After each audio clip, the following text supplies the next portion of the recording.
এখানে আমাদের এই সংখ্যামালাটাকে আমরা কি x+2 দ্বারা ভাগ করলে কত ভাগশেষ হবে। ওকে, এটা পরীক্ষার জন্য, সমস্ত পরীক্ষার জন্য খুবই ইম্পর্টেন্ট এই ভাগশেষ বের করাটা।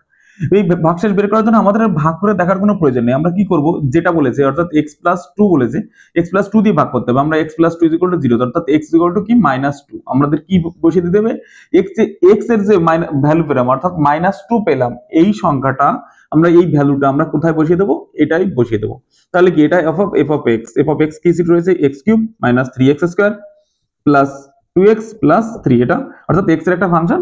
আমরা কি করব, x এর জায়গায় কি বসিয়ে দেবো, -2। তাহলে আমরা x যেখানে যেখানে আছে সেখানে -2 বসিয়ে দিচ্ছি। ওকে, মাইনাস বসিয়ে দিলাম, x যেখানে যেখানে আছে সেখানে সেখানে -2 বসিয়ে দাও। দেখি আমরা কত পাই। তাহলে এখানে -2 তার হোল কিউব, অর্থাৎ -2 তিনবার গুণ, তাহলে আমরা কত পাবো, -8 পাবো। নেক্সট আমরা এটাই কত পাবো, -12। এটা কত পাবো, -4। এটা হচ্ছে +3, অর্থাৎ আমরা এবার মাইনাসগুলো অ্যাড করে দিই। মাইনাসগুলো অ্যাড করলে কত পাবো, -24 প্লাস অর্থাৎ -21। তাহলে আমাদের ভাগশেষ কত হবে, -21।